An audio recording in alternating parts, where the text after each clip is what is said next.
আসসালামু আলাইকুম। Cooking studio by Hafsa ma'am আপনাদের সবাইকে স্বাগতম। আবারও চলে এসেছি নতুন একটা ভিডিও নিয়ে। আজ তৈরি করেছি সিঙ্গারা। আপনারা কিন্তু দোকান থেকে কেনা ঝামেলা না করে বাসায় বানিয়ে ফেলুন খুব অল্প সময়ের মধ্যে। চলুন দেখে নেওয়া যাক কীভাবে এই সিঙ্গারাটা তৈরি করা হয়।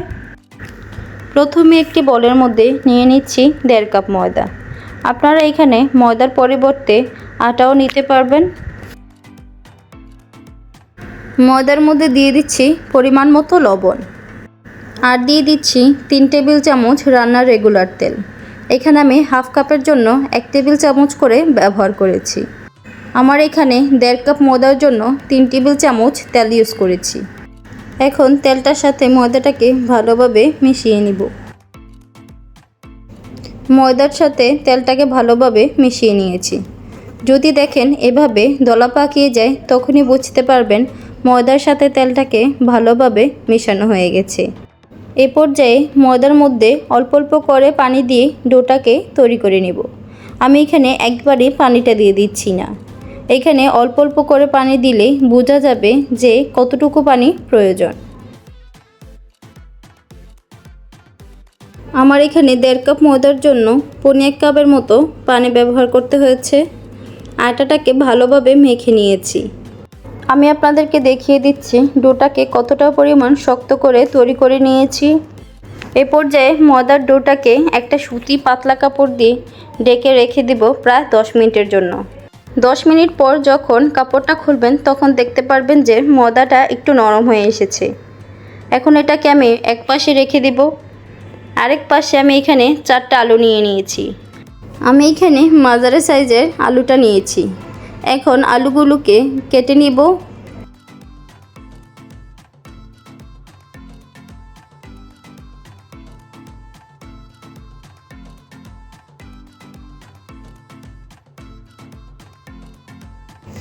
আমি এখানে আলুগুলোকে ছোট ছোট করে কেটে নিয়েছি। এভাবে করে আমি সবগুলো আলু কেটে নিব। সবগুলো আলু ছোট ছোট করে কেটে নিয়েছি। এখন আলুগুলোকে ধুয়ে পরিষ্কার করে নিব। ভালোভাবে পরিষ্কার করার পর একটা পাতিলে নিয়ে নিচ্ছি। আলুগুলো সিদ্ধ করার জন্য 4 কাপ পানি দিয়ে দিচ্ছি। পানি দেওয়া হয়ে গেলে এখন আমি এটাকে গ্যাসে বসিয়ে দিব। গ্যাসটা অন করে দিয়েছি। এটার মধ্যে আমি কিছুটা পরিমাণ লবণ দিয়ে দিচ্ছি। এই লবণ দেওয়ার কারণ হচ্ছে আলুটার ভিতরে যেন লবণটা ভালোভাবে ঢুকে যায়, তাহলে দেখবেন আলুগুলো তাড়াতাড়ি সিদ্ধ হয়ে আসবে। আলুগুলো সিদ্ধ হতে পুরো 5 মিনিটের মতো সময় লেগেছে। আমি আপনাদেরকে এটা দেখিয়ে দিচ্ছি কতটা পরিমাণ সিদ্ধ হয়েছে। এখানে আমি প্রায় 90%-এর মতো সিদ্ধ করে নিয়েছি। এখন আলুগুলোকে উঠিয়ে নিব। প্যানের মধ্যে দিয়ে দিচ্ছি 2 টেবিল চামচ সাদা তেল। তেলটা যখন গরম হয়ে আসবে তখন দিয়ে দিচ্ছি হাফ কাপ পেঁয়াজ কুচি। পেঁয়াজটাকে একটু নাড়াচাড়া দিয়ে 1 মিনিটের মতো ভেজে নিব। 1 মিনিট ভেজে নেওয়ার পর পেঁয়াজটা যখন নরম হয়ে আসবে এর মধ্যে অ্যাড করে দিচ্ছি 1 টেবিল স্পুন পাঁচফোড়ন। পাঁচফোড়নটা দেওয়ার পর এটাকে আবারও 1 মিনিট ভালোভাবে ভেজে নিব। ভালোভাবে ভেজে নিয়েছি। এখন এর মধ্যে অ্যাড করে দিচ্ছি কিছু বাদাম। বাদামটাকেও আবারও কিছুক্ষণ ভেজে নিব। বাদামটাকে ভালোভাবে ভেজে নিয়েছি। এর মধ্যে অ্যাড করে দিচ্ছি পরিমাণ মতো লবণ আর দিয়ে দিচ্ছি 1 টেবিল স্পুন লাল মরিচের গুঁড়া, দিয়ে দিচ্ছি 1 টেবিল স্পুন জিরার গুঁড়া আর দিয়ে দিচ্ছি 1 টেবিল স্পুন গোলমরিচের গুঁড়া, দিয়ে দিচ্ছি 1 টেবিল স্পুন চিনি ফ্লেক্স। আমার এখানে ঝালটা ভালো লাগে সে কারণে আমি একটু চিনি ফ্লেক্সও ব্যবহার করেছি। এখন ভালোভাবে এটাকে ভেজে নেব। মশলাটাকে কিছুক্ষণ ভেজে নিয়েছি। এখন মশলার মধ্যে 1/3 কাপের মতো পানি দিয়ে দিয়েছি। এখন মশলাটাকে ভালোভাবে মিশিয়ে অপেক্ষা করব মশলাটা কষিয়ে আসার জন্য। মশলাটাকে ভালোভাবে কষিয়ে নিয়েছি। একটু নাড়াচাড়া দিয়ে দিচ্ছি সিদ্ধ করা আলু। আমি এখানে পানিটা ঝরিয়ে দিয়ে দিচ্ছি। এখন মশলার সাথে আলুগুলোকে ভালোভাবে মিশিয়ে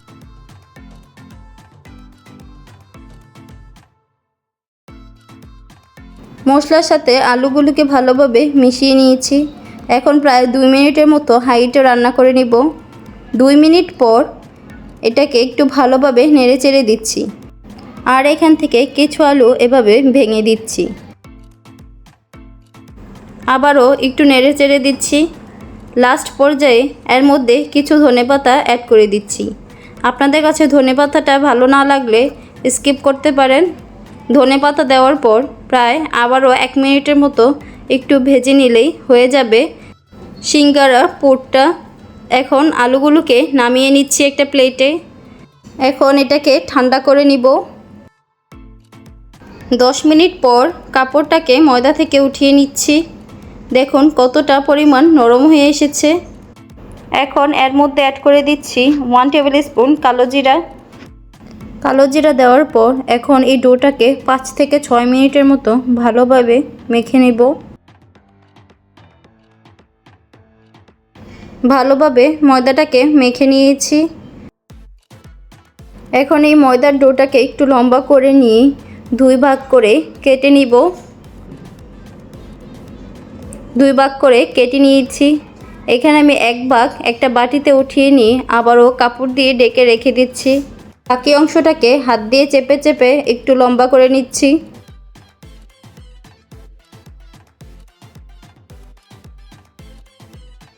ডোটাকে একটু লম্বা করে নিয়েছি। এখন একটা পিৎজা কাটার দিয়ে ছোট ছোট করে কেটে নিব।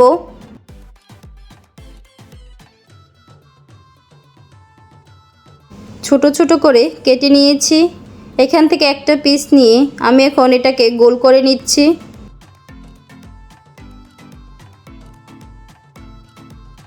একটা গোল করে নিয়েছি। সেমভাবে করে আমি বাকিগুলোকেও করে নিব।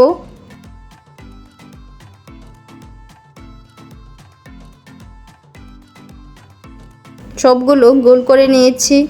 এখান থেকে একটা রেখে বাকিগুলো একটা বলের মধ্যে উঠিয়ে নিচ্ছি।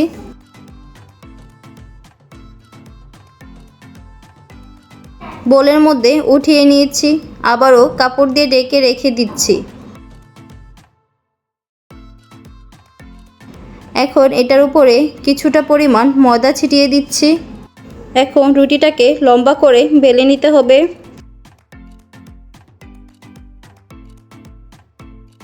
রুটিটা বেলে নিয়েছি। আমি আপনাদেরকে দেখিয়ে দিচ্ছি কতটা মোটা করে বেলে নিয়েছি। এখন পিৎজা কাটার দিয়ে মাঝ বরাবর কেটে নিচ্ছি। এখান থেকে একটা নিয়ে নিচ্ছি। আপনারা দেখলেই বুঝতে পারবেন কিভাবে এই সিঙ্গারাটা তৈরি করা হয়।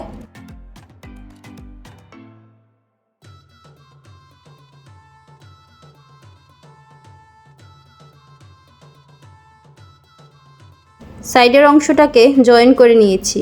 এখন ভিতরে পুরটা দিয়ে দিচ্ছি।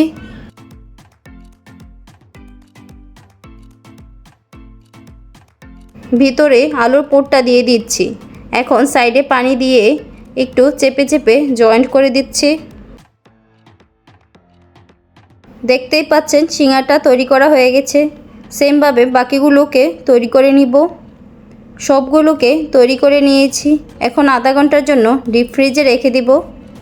আধা ঘন্টা পর ফ্রিজ থেকে বের করে নিয়েছি। আপনারা কিন্তু এভাবে করে বক্সে রেখে দিতে পারেন প্রায় 1 থেকে 1.5 মাস পর্যন্ত। এখন এগুলোকে ভেজে নিব। প্যানে পর্যাপ্ত পরিমাণ তেল দিয়ে গরম করে নিয়েছি। এখন সিঙ্গারাগুলোকে দিয়ে দিচ্ছি। সিঙ্গারাটাকে অল্প আঁচে ভেজে নিতে হবে। এক পাশ যখন একটু ব্রাউন কালার হয়ে আসবে তখন সিঙ্গারাটা উল্টে দিব।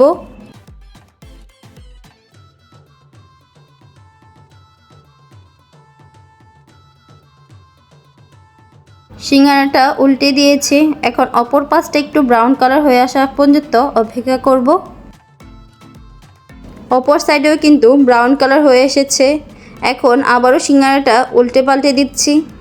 এভাবে করে সিঙ্গারাটাকে উল্টে পাল্টে ভেজে নিব।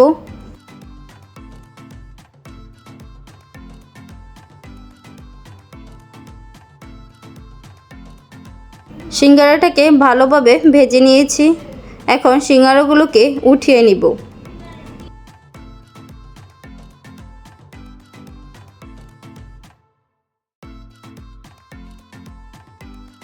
সিঙ্গারাগুলো উঠিয়ে নিয়েছি, বাকিগুলোকেও সেমভাবে ভেজে নিব। ভেজে রাখা সিঙ্গারাগুলোকে একটা প্লেটে নিয়ে নিচ্ছি। এভাবে করে কিন্তু আপনারা খুব সহজে বাসায় তৈরি করে নিতে পারবেন। আপনাদের কাছে যদি ভিডিওটা ভালো লাগে তাহলে ভিডিওটা শেয়ার করতে ভুলবেন না। আমি আপনাদেরকে একটা ভেঙে দেখিয়ে দিচ্ছি ভিতরটা কতটা সুন্দর হয়ে এসেছে। আমার এই ভিডিওটি যদি আপনাদের কাছে ভালো লেগে থাকে তাহলে একটা লাইক, শেয়ার এবং সাবস্ক্রাইব করতে কিন্তু ভুলবেন না। আসসালামু আলাইকুম।